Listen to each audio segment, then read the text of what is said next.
Up South, brought. Good evening and welcome to Up South, your one-stop destination for all the top news stories of the day from South India. I am P.S. Sudhir. Our top story today on how Bangalore is shamed yet again, forcing parents of school-going children to ask the question, is my child safe at school? This after the alleged rape of a 3-year-old nursery student in Bangalore. After interrogating 20 employees of the school, the Bangalore police has taken into custody one of those employees. Meanwhile, the State Education Department of Karnataka is tightening the screws on the school. Pratibha Raman sends us a report.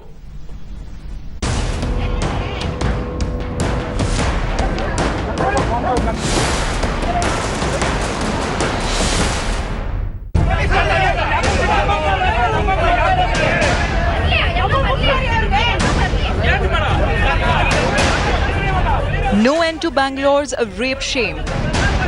After the alleged rape of a 3-year-old in a school, questions are now being raised on the elaborate safety mechanisms that were mandatory for schools to follow. Following the rape of a 6-year-old in July, which sparked massive protests, the Bangalore police came up with elaborate guidelines for schools to secure the campus for children. The guidelines included installation of CCTV cameras on campus, GPS on school buses, and compulsory verification of school staffers. However, several school management took objection to the guidelines, saying many of them would drain their resources. In this case, the Education Department found the school had no documents to prove its affiliation with the CBSE. Yesterday, I visited the school and I asked the records to be submitted to show that they have registered with CBSE. But they are unable to show any records. And even coming to the school also, they have not, coming to my office also, they have not produced any records to show that they are affiliated to the CBSE as such. Meanwhile, a suspect has been held and is in police custody after he was identified by the child, who was shown photos of the suspects. The man taken into custody is a cleaner in the school. Chief Minister Siddaramaiah has called for action against the private school. I told the police people and the education department to initiate action against the institution, management of the institution. The incident is the second major one to hit headlines in the past 3 months. And with authorities seemingly unresponsive, the Chief Minister was in fact caught napping during a discussion on the subject in the Assembly. It is the parents who have it upon themselves to ensure a safe environment for their children. With Pratibha Raman in Bangalore, Bureau Report, Headlines Today. Joining me now on this broadcast is Mohammad Mohsin, Commissioner of Education from Karnataka from Bangalore. Shashi S, Principal of Blossom School. He's also the Organizing Secretary of the Karnataka Private Schools Association. Isidore Phillips, well-known child rights activist, joins me from Hyderabad. And also my colleague Pratibha Raman, who will also have concerned parents with her from Bangalore. To you, Mr. Shashi, first, since the last case happened in July, schools have been arguing in court that putting a lot of security in place will actually impose a lot of financial burden on the different private schools. Now, isn't this unfortunate case involving a 3-year-old child a slap on the face of all the private schools there in Bangalore? Definitely not, because we'll have to look into all angles. When we come across this Arcade incident, though there was cameras, there was a complete set of security measures, thing happened, and we are not denying it that we don't want to implement the police guidelines. We have advised all our members, please comply, which are not huge financial burden. If it has a huge financial burden, consent to your parents, take their support and see that in a stepwise manner, because we are worried about state board schools where we have salary plus 30%. Apart from that, you don't have any financial resource. So you will have to go to the parents. You should take the support of the parents, and after that you'll have to comply with the guidelines, and it needs a lot of time, and there are some humanly not possible. Apart from that, we don't have any dispute and no compromise in safety and security of children. Right. Isidore Phillips, there you heard the principal of a school. He's also the secretary of the Karnataka Private Schools Association. It only shows that absolutely nothing has changed in the last 4 months, and nothing really is likely to change even now, even after an incident like this.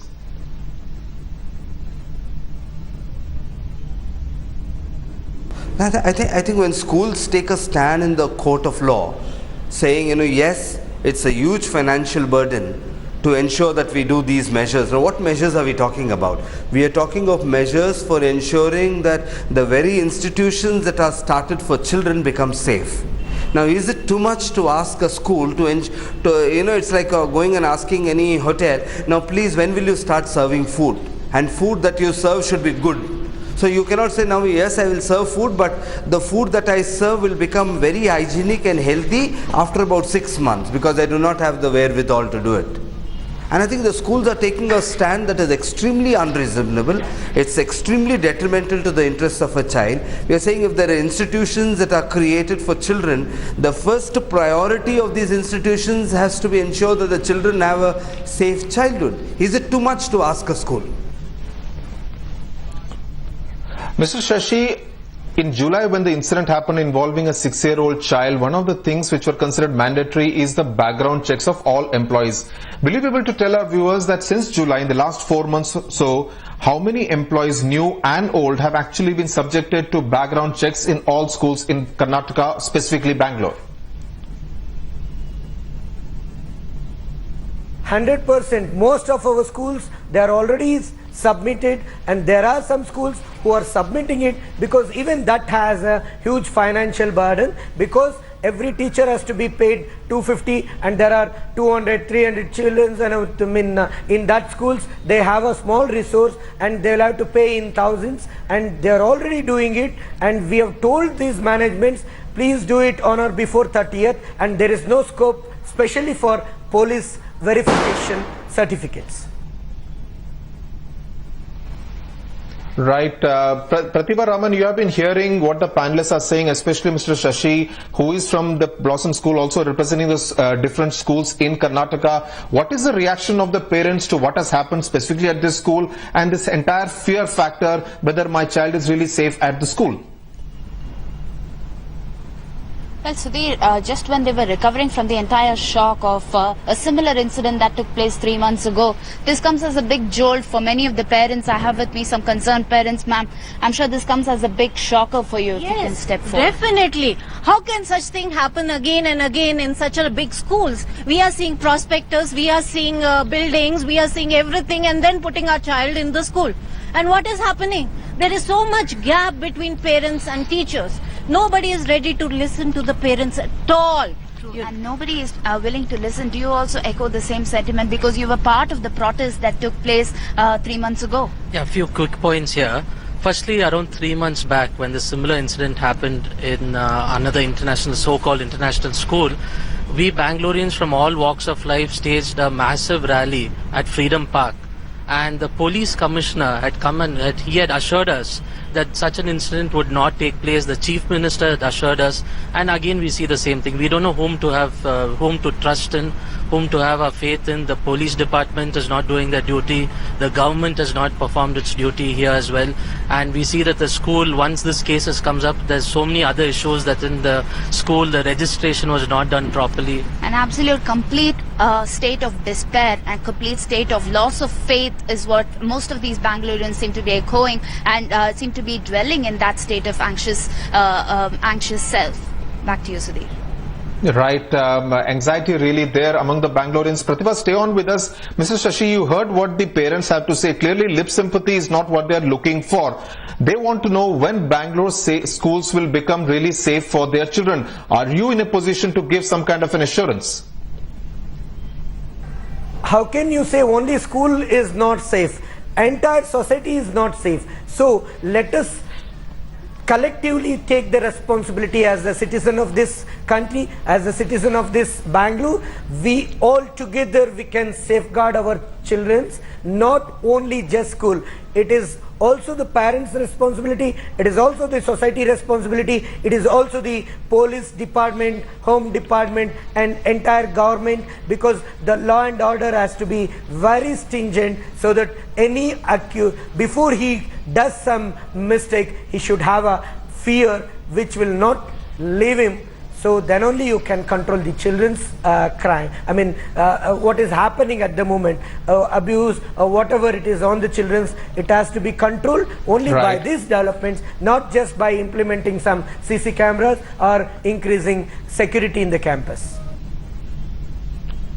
Right, Mr. Shashi, you miss out the point that when the child is at the school, obviously the child is really the custodian and really responsible for the safety. Mr. Mohsin, bringing you in, the government of Karnataka and especially the education department has also come in for a lot of flack over its handling of this issue. 3 incidents in the last 4 months. Now, you have been talking of procedural matters regarding the illegality of this particular school, but what connection does it really have with the rape case?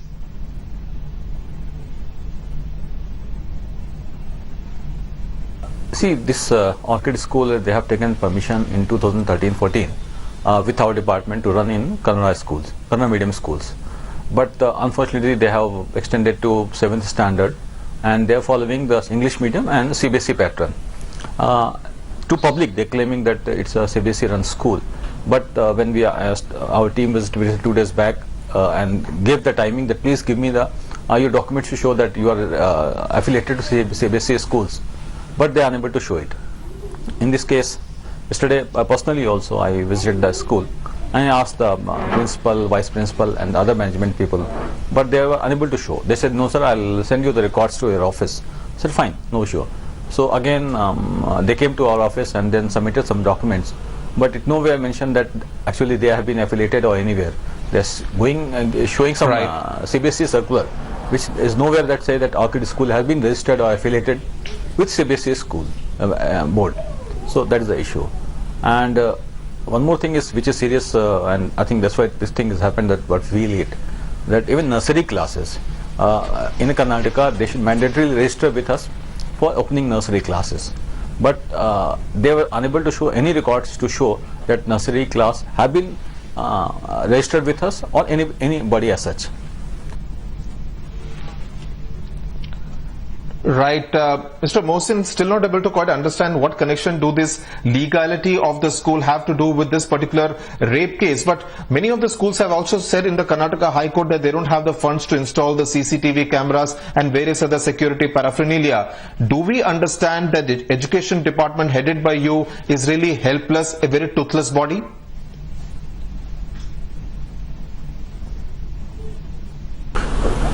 See, there's no question of funds here. There's no matter of funds comes here. It's a private school, private management. So since the management has decided to open school, there's no question of government giving them funds. But as far as the RT fee reimbursement is there, we do it, we pay the schools. So there's no question of funds from the government of Karnataka side. Right. Isidore Phillips, would you say that it's time for the government of Karnataka in this case to come down hard on many of these private schools who obviously aren't taking the safety of the children very, very seriously?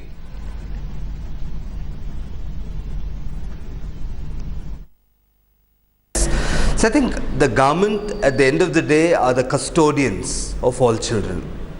And I think when we are talking about children being the government's primary responsibility, because the government gives all the regulates the institutions, it's the government that gives the recognitions, and I think it's the government's responsibility to ensure that they regulate, and they regulate it in a fair manner. And with any instances like that, and I think when we are not just talking about a private school that is responsible for this institution, we are also looking at a regulatory mechanism that has failed. We are also looking at a government that is a key stakeholder, primary stakeholder in ensuring that the children of that particular state are safe. And I think government has failed along with that particular school. So what I would expect the government to do is, we are not looking at any haphazard measures. We are not looking at bits and pieces of what is possible.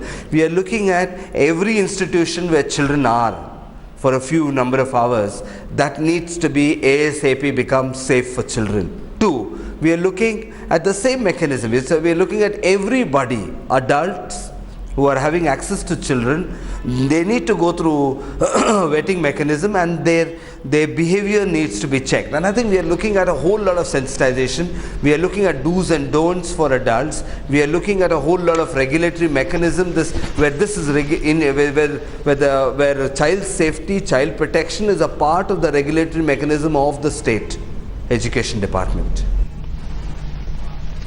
Right, very strong words there, Isidore Phillips, that the government of Karnataka has also failed along with this particular private school there in Bangalore. Thanks a lot, Isidore Phillips, Mr. Mohsin and Mr. Shashi for joining us on Up South. Pratibha, stay on with us. We'll take a short break on Up South and continue our discussion on this Bangalore shamed again story coming from Bangalore. Alleged rape of a 3-year-old student in a school in Bangalore. With me is my colleague Pratibha Raman, who has been reporting on that story. Pratibha, you have been speaking to Bangaloreans. Is there a sense of despair that all those protests which we saw post-July when that 6-year-old child was raped inside a Bangalore school again have really come to naught because nothing much really has changed on the ground as this particular case shows? True, nothing much has really changed because I have with me a parent here who seems to think that despite all protests, nothing has happened. The government hasn't really taken this up very seriously. On one hand, you have these rules, but then who is going to implement them? Is that a question that you have? Definitely, it's fairly and squarely a fault of the government. See, now when you have seen events like this happening, and we have massive amounts of people have come on the road and protested, and last time the government promised that this kind of things will not happen, and again you see the schools which has been running for more than a year, which doesn't even have a proper permission to run the school, and now you can fairly and squarely see that this school has paid some kind of bribe or some corruption has happened, so that they're letting this school run, and the same of education officials who have let the school run have to go and investigate and try and ensure that the school is going to follow safety norms. That is not going to happen. It is the absolute lack of discipline there in terms of implementation of all these rules and guidelines, and all these parents are wanting to resort to a lot more protests to ensure that a lot more awareness is created and the government really gets back to action and solve all the promises that were made. Sudhir.